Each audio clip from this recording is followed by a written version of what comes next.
Financial scams targeting the elderly, a big problem, both here in New York and nationally, as I mentioned. And my next guest is working to try to raise awareness as well as stamp them out. Gary Brown. He's the Attorney General's statewide elder abuse coordinator. He's also the Assistant Attorney General in charge of the Westchester Regional Office. You know, we did a special about a year ago on elder abuse, but it dealt with the variety of, I think, people most familiar, whether there was abuse at a senior home here or at the hands of a caregiver.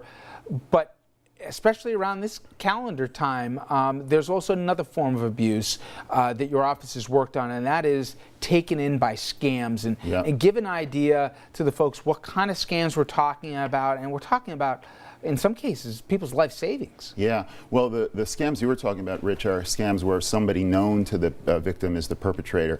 But we see a lot of cases of stranger danger, where someone comes out of the blue, unknown to the victim, approaches them by telephone or by internet and tries to rip them off. And older adults are particularly vulnerable to those kind of scams. They're home a lot, they tend to answer the phone, they may be a little more polite and stay on the phone, which increases the vulnerability.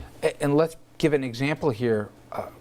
Person picks up a phone, they think this is, all of a sudden they've got a plea that they need help for their grandkid. Yeah. And 18 grand later, give the background. Yeah, the grandparent scam is a really awful scam, and the way it works is the phone will ring at the home of the grandparent, usually about 4 or 5 o'clock in the morning, so they're awakened out of a deep sleep. And let's face it, when you get a call at that hour, it's not usually good news, it's bad news. So sure enough, the caller pretends to be the grandson. And he says, "Grandma, I'm in trouble. I got arrested in a foreign country." Usually he'll say for DWI.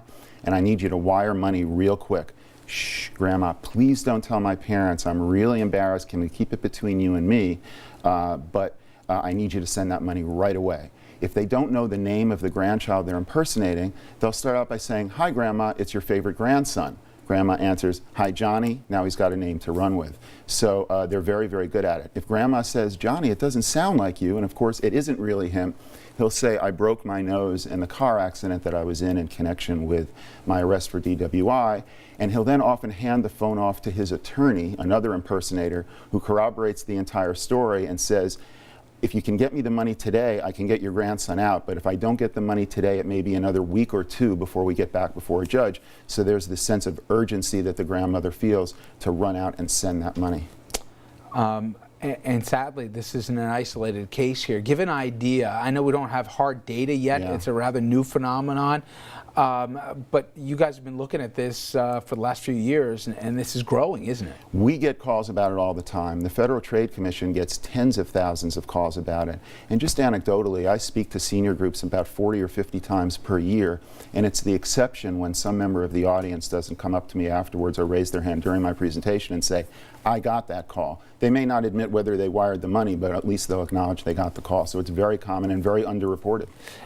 And underreported, we're interested, we were talking before, and underreported for an interesting reason. It's because there's an embarrassment or a shame, or as you were explaining to me, a lack of, a fear of a loss of control here by someone taken in by something that they wondered, "I never would have done this 20, 30 years ago," right? Yeah, the fear is that if you admit to your adult children that you got taken in by the grandparent scam, that they're going to take over your life, they're going to take over your finances, you're moving yourself one step in the direction maybe of the nursing home. So they'd rather suffer the loss of money and internalize their experience than risk the loss of control over their own finances. But this is not without remedy. Obviously, awareness is important, but there's also software that you guys have been working on that'll help people identify who's on the other end of the line, right? Well, we encourage people to use their caller ID as a filter. If you don't recognize the entire number as being the number you know, don't pick up the phone, let it go through to voicemail. The con artist now can spoof caller ID. So if the caller says that he's a grandson calling from Montreal, Canada, the victim will see a Montreal telephone number appear on their caller ID, even though that caller could be in California, Jamaica, Spain, or anywhere in the world. Do you ever catch these guys? I mean, to have the premise, to even come up with the idea, let alone to perpetrate it and to use potentially the tragedy or emergency to do this to somebody. I mean, you're talking about a bad guy here. Tell me we're getting some of these guys. We get very few of them, Rich, which is why prevention is so important. This is a preventable scam, because if people know about the grandparent scam, they won't fall for it. This scam makes me so mad because it takes the love a grandparent has for their grandchild and stands it on their head and uses it against that person, the grandparent, to victimize them. It's awful. You know, we all have gotten that email or whatever from the Nigerian thing where there's this huge pot of gold on the other side. You just got to wire the money, and you laugh about it and say, who would ever fall for this? But when you put it this way and you put it in the context of a senior and it's their loved one of a grandchild with all the parameters you set up, I can see how it can happen. The essence of any good con artist is they get the victim to act based on their gut and their emotion rather than their intellect.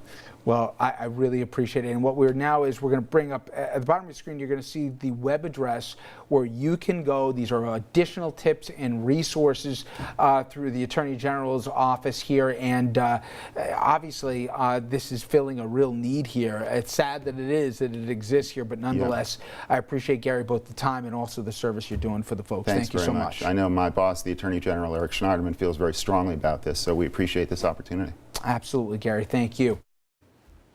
Well, Shelley, before there was Gary, you did this gig, right? Yes, I was the first head of the Attorney General's office when Bob Abrams decided that Westchester really needed its own office in 1985. We're showing our age here.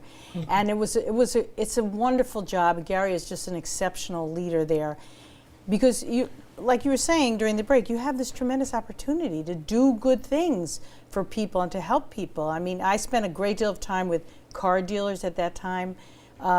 People were putting down, this was the early days when people were moving to the suburbs, people who had never had a car, and they were putting deposits, and they were losing deposits and not getting the car. And so we were suing car dealers right and left. Most of them have gone out of business.